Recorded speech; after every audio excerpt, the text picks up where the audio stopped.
Hey, Dragon Slayers. Let's see here. Today, blood sugar is 123. And that's about 2 hours or so from my last meal. So, I, it's a Sunday, so I weighed myself. I was 245. I've only, for the past week, been doing about one 36-hour fast a week because I just haven't really felt like fasting. But I'm gonna try to kick it into high gear this upcoming week and try to, get to my 3 or at least 2 times a week schedule. And that's the great thing about fasting is that it's flexible. You don't have to be locked into a certain like regime or period. Set some goals and try to reach those goals, but if you don't reach those goals, it's okay. Right? This is a journey, not a sprint, right? It's a race, not a sprint. And so the last few videos I talked about the progression of fasting and how to get started and how to progress into deeper fasts. This is going to be a continuation of that. So this one is all about how to do a 30 to 48-hour fast. So all of the tips that I have recommended in the past are still relevant, but now this one is going to be a little tricky because once you cross the 24-hour mark, breaking the fast becomes important for most people, and you want to break the fast in a specific way. The next series or the next video I do will focus on the breaking of the fast.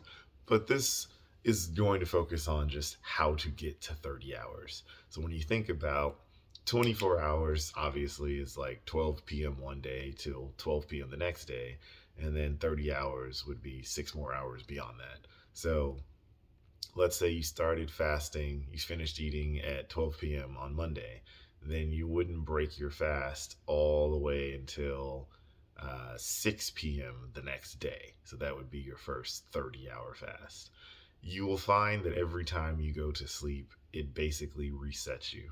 And sleep is so important. I think of all the markers of physical health, sleep is number one.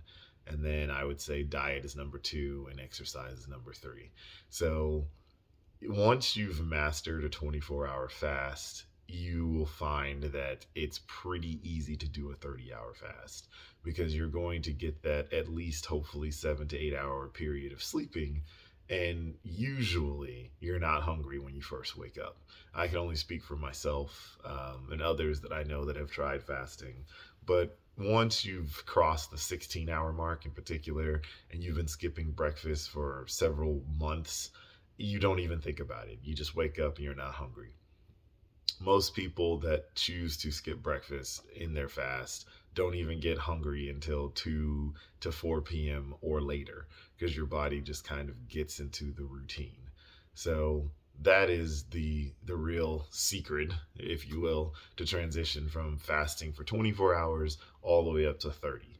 Right? You just got to make sure that you're getting proper rest. The less rest you get, the more difficult fasting is going to be. And that's probably due to a number of reasons of cortisone being high, right? The stress hormone. The more stress your body is under, the less you're able to adapt to new stressors.